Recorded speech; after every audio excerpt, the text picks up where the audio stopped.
کچھ اولیاء ایسے ہیں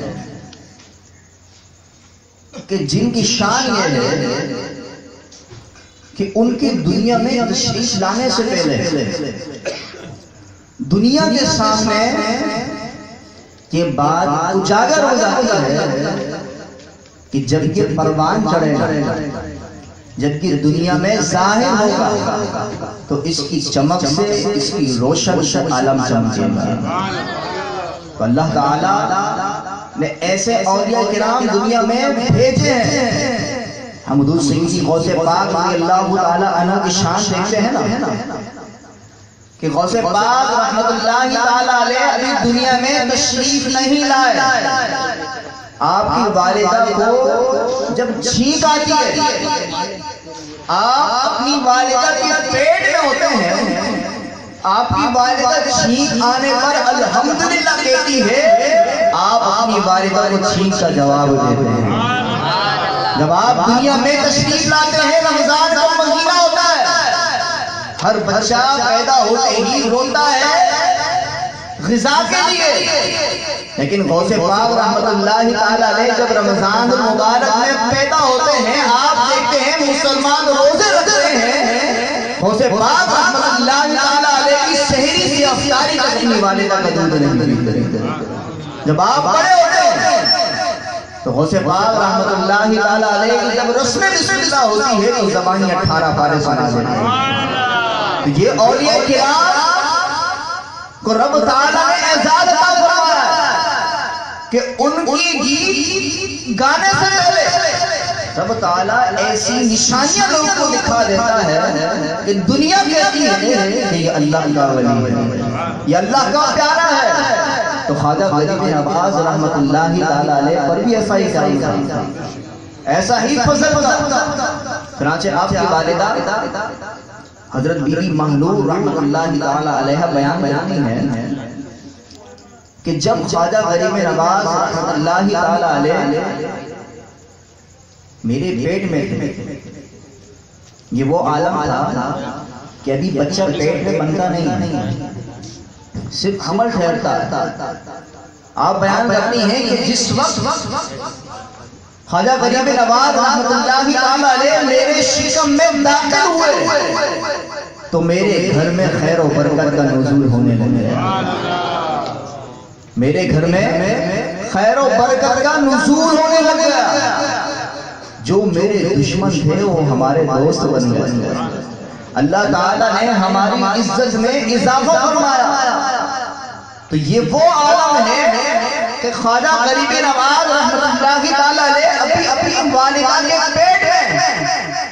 پھر آپ کی والدہ بیان کرتی ہیں کہ جب یہ کیفیت ہوئی تو ہم پر جتنے بھی دکھ و علم تھے، رنج و علم تھے، اللہ تعالیٰ نے ان تمام کو دور کر دیا۔ آپ کو دنیا تو کیا کہتی ہے؟ غریب نواز کیا کہتی ہے؟ آپ سب مل کر بھی ہوتے ہیں، کیا کہتی ہے؟ غریب نواز۔ آپ اس بات کو دیکھیے کہ بھی آپ اپنی والدہ کے پیٹ میں، آپ کی والدہ بیان کرتی ہے کہ ہمارے گھر میں برکت ہی برکت نازل ہو گئی، ہمارے دکھ درد دور ہو گئے۔ تو آپ اپنی والدہ کے پیٹ میں اپنی والدہ کو نواز رہے ہیں، ایسے غریب نواز بن رہے ہیں، تو جب یہ عالم میں ظاہر ہوں گے دنیا کو کیسا نوازیں گے، عالم کو کیسا لٹائیں گے کہ ابھی تو آپ کا ظہور بھی نہیں ہوا، آپ کی یہ شان آپ کی والدہ دیکھ رہی ہے، تو آپ کی جود و سخا کا عالم کیا ہوگا۔ مزید آپ کی والدہ بیان کرتی ہیں کہ جب وہ وقت آیا کہ جب بچے کے اندر روح داخل ہو جاتی ہے، ماں کے پیٹ میں ہی ہوتا ہے، جب اس کے پیٹ میں روح داخل ہو گئی تو کیا شان ہے۔ آپ کی والدہ بیان کرتی ہیں کہ نصف شب سے لے کر صبح تک خواجہ غریب نواز رحمت اللہ تعالیٰ علیہ لا الہ الا اللہ محمد رسول اللہ اس انداز سے کہتے تھے کہ اپنے کانوں سے سن لیا کرتے تھے۔ ابھی دنیا میں تشریف نہیں لائے، جب بھی اللہ تعالیٰ کی وحدانیت کا اقرار کر رہے ہیں، اپنے آقا صلی اللہ تعالیٰ علیہ وسلم کی رسالت کا اقرار کر رہے ہیں، اور پیٹ میں موجود ہوتے ہوئے آپ اس انداز سے اللہ تعالیٰ کی وحدانیت کا اقرار کر رہے ہیں کہ آپ کی والدہ سن رہی ہیں۔ سبحان اللہ۔ مزید آپ کی والدہ فرماتی ہیں کہ جب ولادت کا وقت آیا، یہ ولادت کی گھڑی ایسی ہے، جب میں نے اس بات کو پڑھا تو میرے آقا صلی اللہ علیہ وسلم کی ولادت کی گھڑیاں یاد آئی۔ آپ سنیں گے تو انشاءاللہ آپ کو بھی وہی گھڑیاں یاد آئیں۔ چنانچہ آپ کی والدہ بیان کرتی ہیں کہ جب خواجہ غریب نواز رحمۃ اللہ تعالی علیہ کی ولادت ہوئی تو میرے گھر میں نور داخل ہو گیا، اور دور تک فرشتوں کی بھیڑ لگی ہوئی تھی، فرشتے قطار در قطار کھڑے ہوئے تھے۔ مجھ پر ہیبت آئی ہوئی کہ اچانک یہ روشنی کہاں سے داخل ہو گئی، یہ نور اچانک کہاں سے آ گیا، یہ فرشتے میرے گھر میں کیوں آ گئے؟ مجھ پر ہیبت طاری ہو گئی۔ جب مجھ پر ہیبت طاری ہوئی تو ایک غیبی آواز مجھے سنائی دی گئی، اے بی بی مہنور پریشان مت ہو، یہ میرا نور تھا جو میں نے تیرے گھر میں تشریف فرما کر لیا ہے، تیرے بیٹے کے دل میں ہم نے اپنے نور کو داخل فرما دیا ہے۔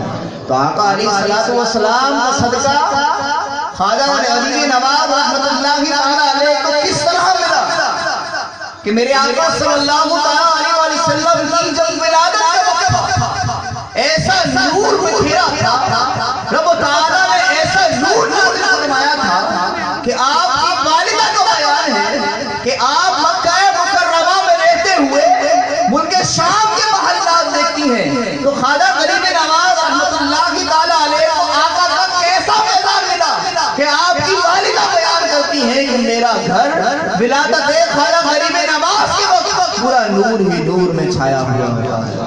تو اللہ تعالیٰ نے خواجہ صاحب کو مقام عطا فرمایا، اور یہ میرے آقا صلی اللہ تعالیٰ علیہ وسلم کے گھرانے کا عالم ہے کہ اس نور کا اہتمام ہو رہا ہے، تو میرے آقا صلی اللہ تعالیٰ علیہ وسلم کے نور کا عالم کیا ہوگا؟ میرے آقا صلی اللہ تعالیٰ علیہ وسلم کے نسل پاک کے نور کا یہ عالم ہے، کیونکہ آپ رحمت اللہ تعالیٰ علیہ حسنی حسینی سید ہے، والدہ کی جانب سے بھی والد کی جانب سے بھی سید ہے، تو اس سید گھرانے میں ایسا نور داخل ہوا تو میرے آقا صلی اللہ تعالیٰ علیہ وسلم کے نور کا عالم کیا ہوگا؟ اسی لیے اعلیٰ حضرت فرماتے ہیں تیری نسل پاک میں ہے بچہ بچہ نور کا، تیری نسل پاک میں ہے بچہ بچہ نور کا،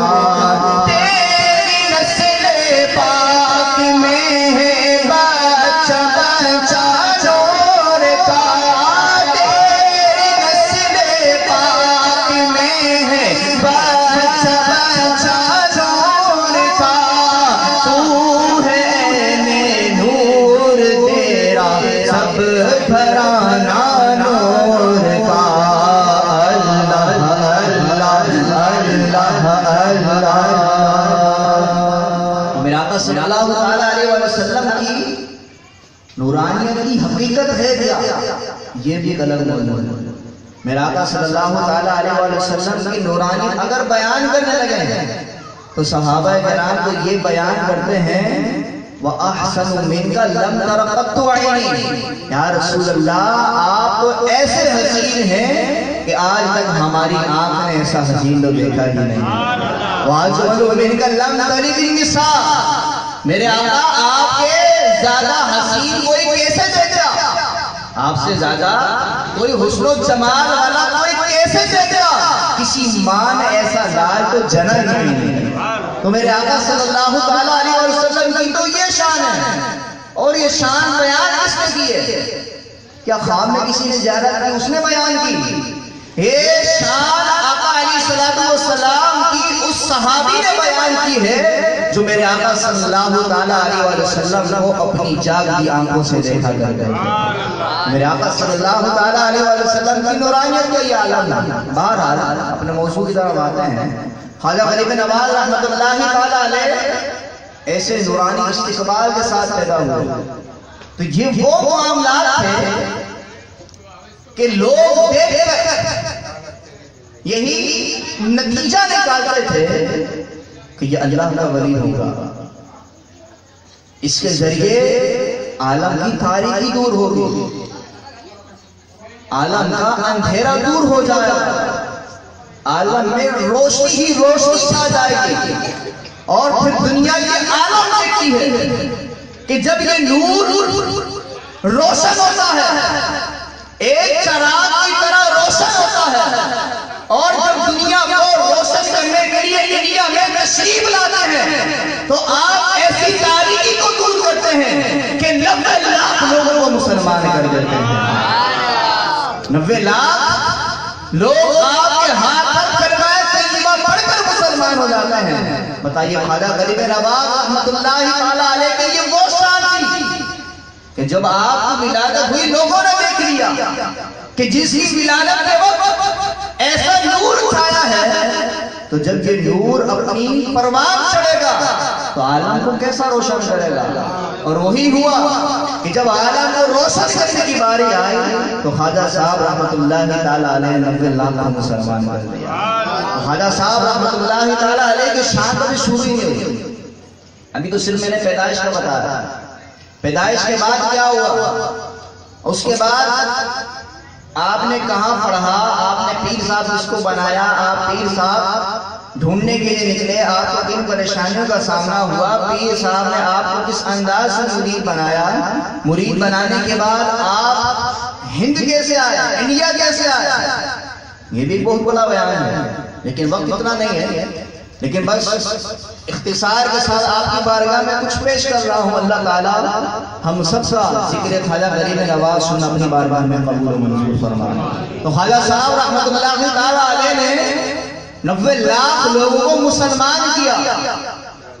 آپ رحمۃ اللہ تعالیٰ علیہ نے لوگوں کے دل کی تاریکی کو بھی دور کیا اور گھر کی تاریکی کو بھی دور کیا۔ ایک گھر کا چراغ ایک شخص کی اولاد ہوتی ہے، جب وہ چراغ بجھ جاتا ہے تو ماں باپ اپنا گھر سننا سننا لگتا ہے، کیونکہ ایسا ہوتا ہے کہ ماں باپ زندہ ہوتے ہیں، جوان اولاد انتقال کر جاتی ہے، اور اس وقت گھر کیسا سنا ہوتا ہے کہ جن پر گزرتی ہے وہی جانتے ہیں۔ بہرحال خواجہ صاحب رحمۃ اللہ تعالی علیہ جب ہند تشریف لے آتے ہیں، ہند تشریف لانے کے بعد خواجہ صاحب رحمۃ اللہ تعالی علیہ کی بارگاہ میں ایک عورت حاضر ہوتی ہے اور عرض کرتی ہے، ارے جا، دراصل بات یہ ہے کہ راجا نے میرے بیٹے کو بے قصور سولی پر چڑھا دیا، آپ کچھ کیجئے۔ اب بندہ مر گیا ہو، خواجہ صاحب کیا کر سکتے؟ بھائی موت کون دیتا ہے؟ موت کون دیتا ہے؟ اللہ تعالیٰ دیتا ہے۔